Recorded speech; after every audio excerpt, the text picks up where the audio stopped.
Celebramos hoje o domingo chamado Domingo Inaubis, ou Domingo do Branco, exatamente porque era no dia de hoje que os catecúmenos, ou os neófitos, os que tinham sido batizados no Sábado Santo, vinham vestidos de branco, também chamado de Domingo da Pascuela, porque é uma pequena Páscoa,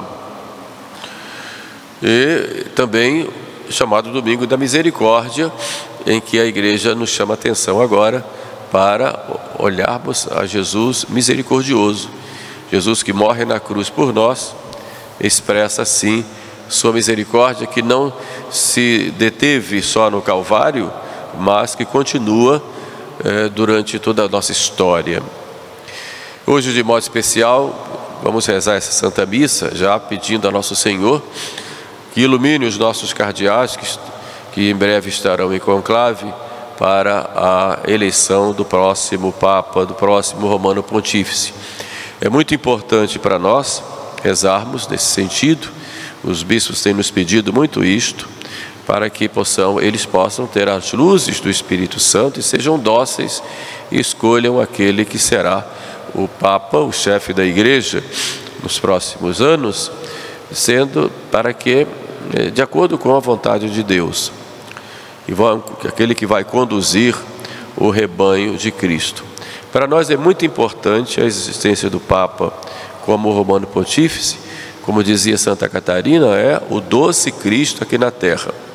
Alguns grupos tradicionalistas não acreditam que existe Papa e que o Papa, a sede estava vacante o tempo todo. Para nós está vacante só agora. Em breve não estará mais, se Deus quiser. Para outros, que mesmo que dizem que a igreja não está vacante, fazem uma igreja paralela e vivem como se o Papa não existisse.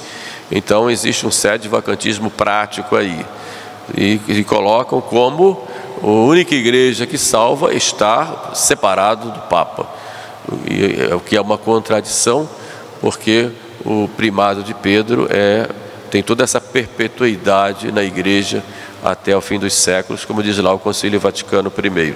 De modo que para nós é muito importante, nesse tempo de oração, o nosso cardeal Dom Orani, João Tempesta, está lá no Vaticano, junto com os cardeais brasileiros, e vão então, depois de um tempo de estudos e meditação, de muita oração, vão eleger o próximo Romano Pontífice. E a Igreja continua, com a graça de Deus, e na verdade quem vai guiar é o Espírito Santo, mas a Igreja vai continuar. Infelizmente tudo isso tem sido muito politizado, a imprensa se aproveita, os católicos também, e até brincam com isso, que é uma coisa muito séria, mas politizam como se houvessem blocos de cá, blocos de lá. Nós vamos seguindo a linha da confiança em Deus, que é a mais garantida. Hoje, como eu disse, nós estamos meditando sobre esse tempo de misericórdia de Deus durante toda a nossa história. Começamos a semana com a ressurreição de Jesus, e hoje nós vemos a ressurreição, aqui ponho entre aspas, de um dos seus discípulos, Tomé. E olhamos o exemplo de Tomé. Jesus é paciente com Tomé. Jesus é misericordioso com Tomé.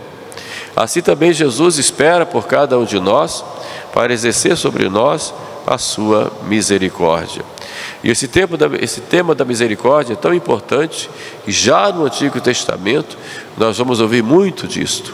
Sobretudo Davi vai nos mostrar lá aquele lindo salmo: Misericordias Domini in aeternum cantabo. Cantarei eternamente as misericórdias do Senhor. E Jesus fala muito desse assunto da misericórdia, muitas vezes. Misericórdia vem de duas palavras, miser, sofrimento, miséria, daí vem a palavra miséria, é a falta de alguma coisa, e cordis, que é coração. Então misericórdia tem a ver com o amor que vai ao encontro do sofrimento, o amor que vai ao encontro da dor, e vai ao encontro da miséria. Daí a misericórdia. E a misericórdia por excelência é a misericórdia de Deus, que não vai contra a justiça. Misericórdia, ela vai além da justiça. Santo Tomás, falando da misericórdia, ele desenvolve de modo muito bonito, né? Porque se alguém me deve, digamos, R$100, e eu, por justiça, ele tem que me pagar R$100, mas eu digo para ele que ele me deve apenas 50, então eu uso de misericórdia com ele, que não é contra a justiça, vai além da justiça, porque eu termino dando para ele alguma coisa.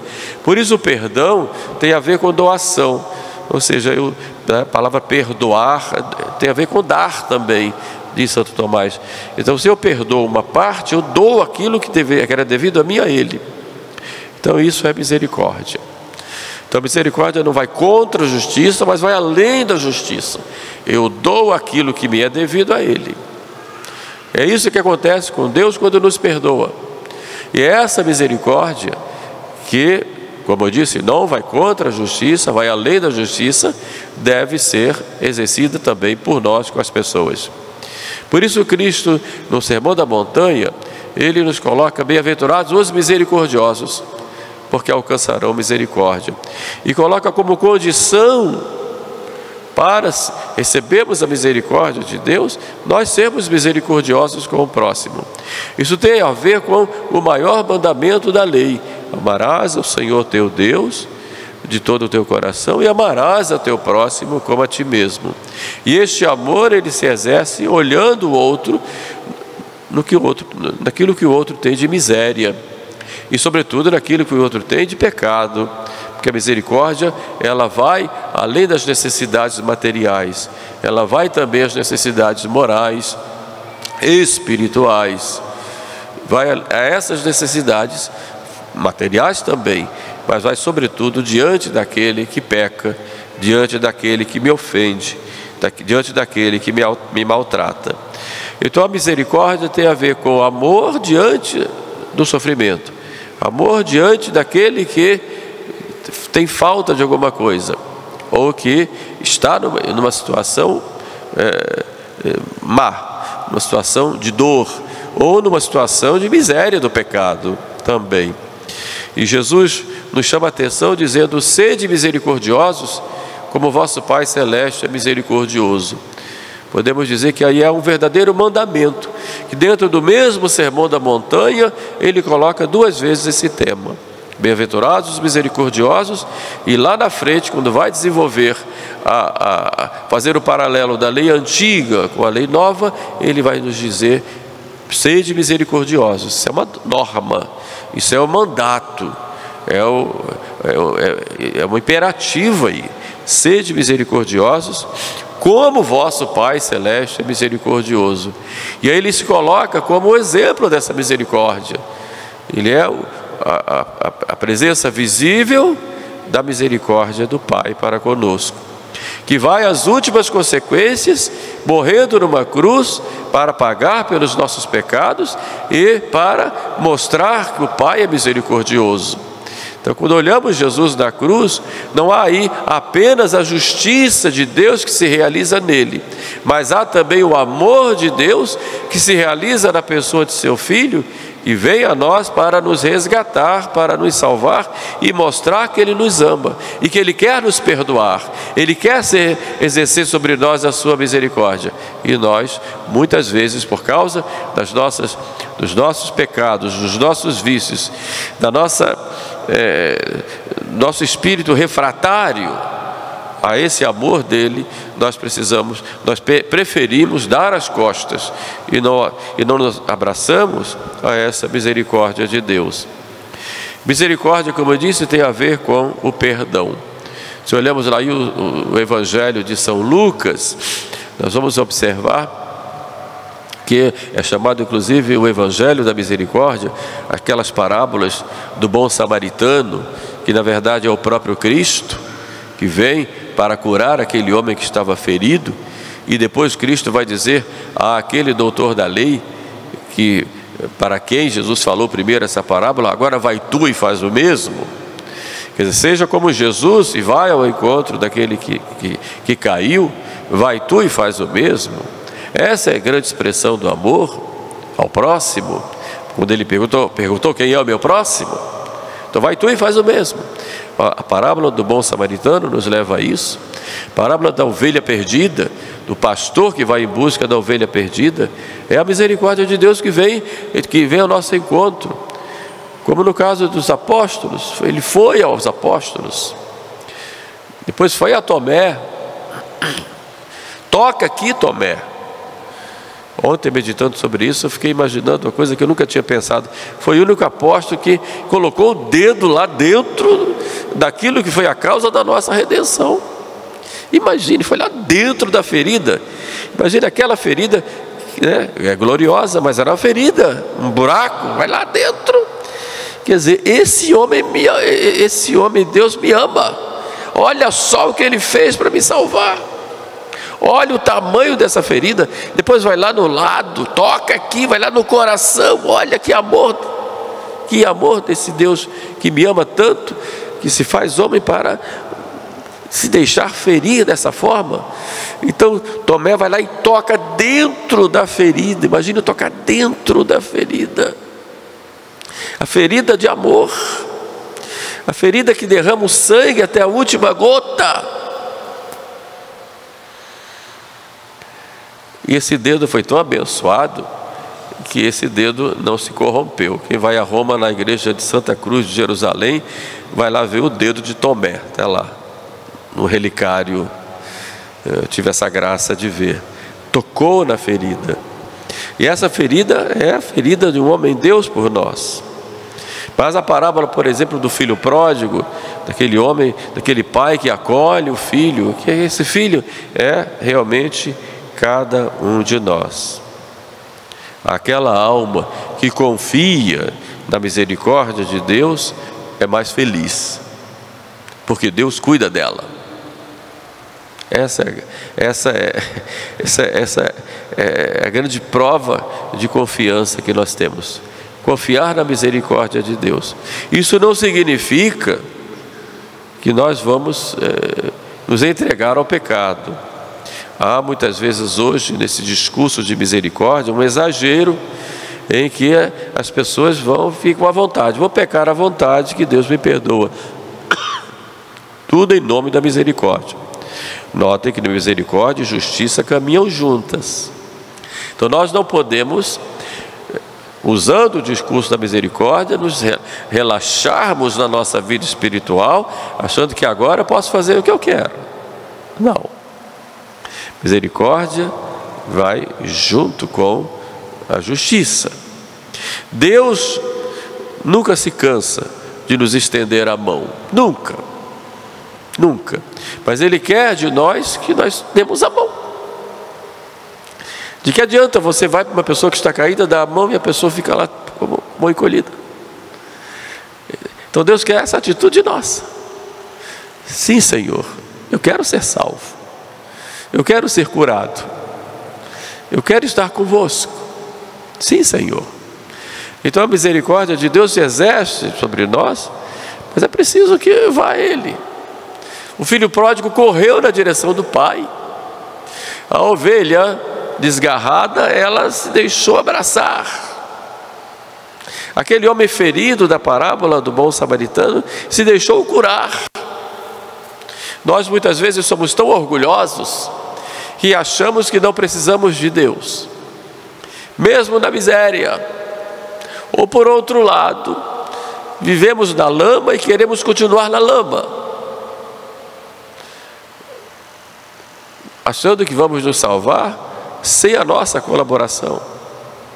Deus que te criou sem ti, não te salvará sem ti, já dizia Santo Agostinho.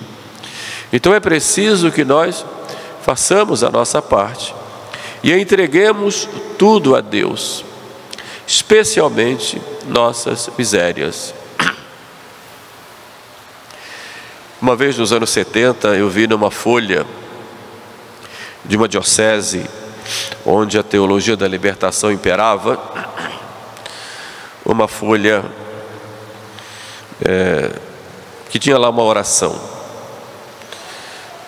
Era uma época em que as pessoas estavam pregando a independência de Deus. O homem deve conduzir a sua própria vida.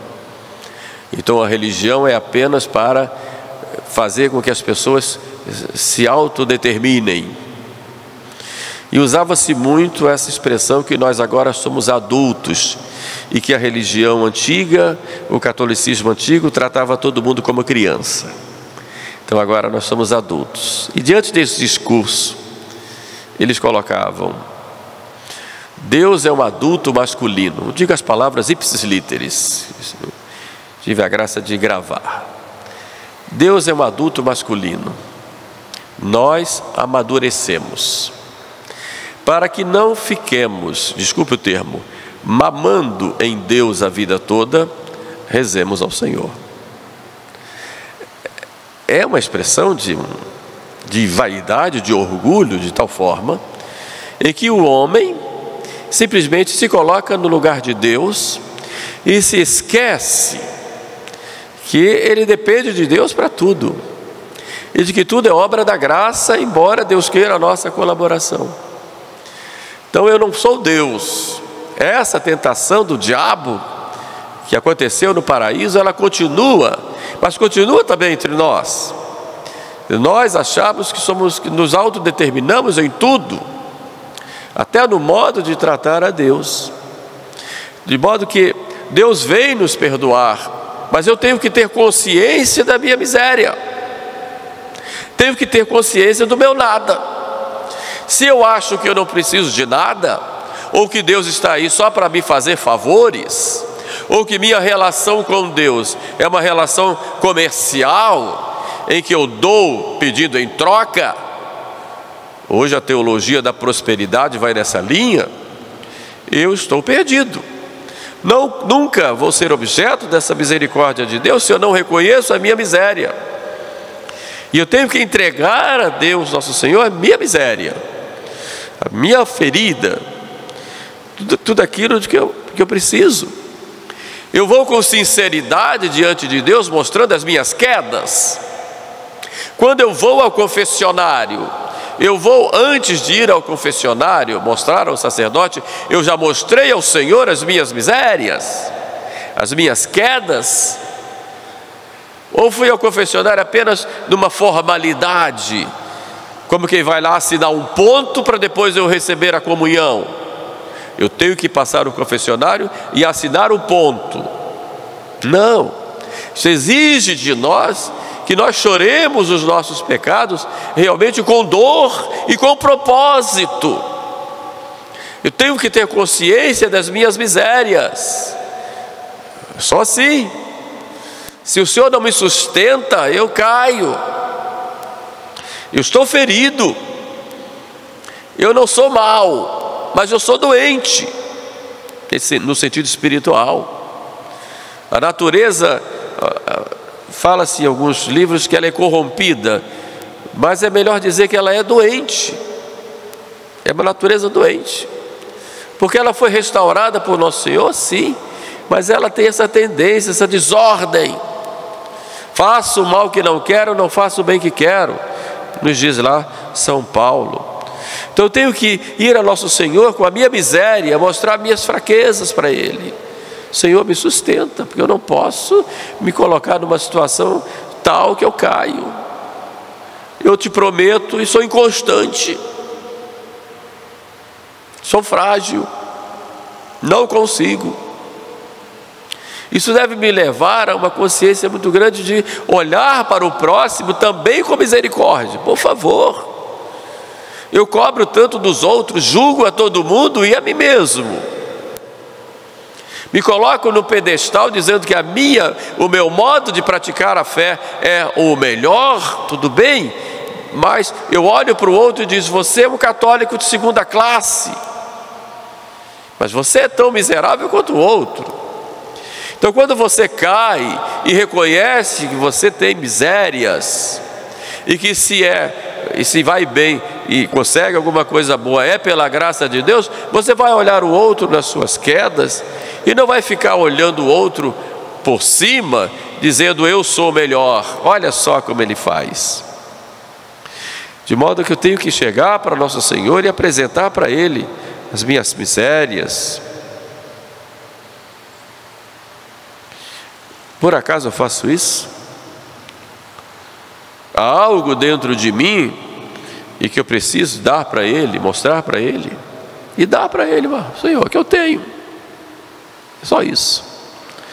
Porque o que eu tenho de bom, o Senhor me deu, eu estou só devolvendo, mas o que eu tenho de mim mesmo é isso, minha miséria.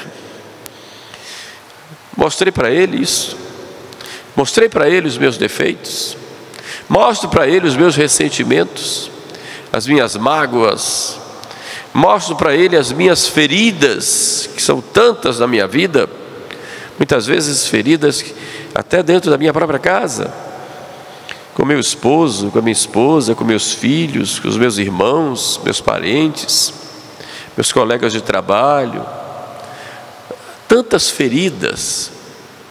Entreguei para Ele, entrego para Ele isto, entrego para Ele aquela ideia errada que eu tenho a respeito de uma pessoa determinada. O Senhor, no alto da cruz, Ele só espera isso de nós. E foi exatamente isto que aquele bom ladrão fez com Jesus. Ai, minha miséria, estou aí, estou sofrendo porque mereço. E Jesus diz: hoje mesmo estarás comigo no paraíso. Voltemos pois àqueles discípulos lá que estavam lá reunidos no cenáculo. Jesus não os abandonou. Jesus não nos abandona nunca. Em que situação estavam aqueles apóstolos ou discípulos? Medo. Quantas vezes temos medo, né? E agora? E agora? Falta de perspectiva. Queriam o Messias morreu. Tristeza. Solidão. Estavam ali sozinhos.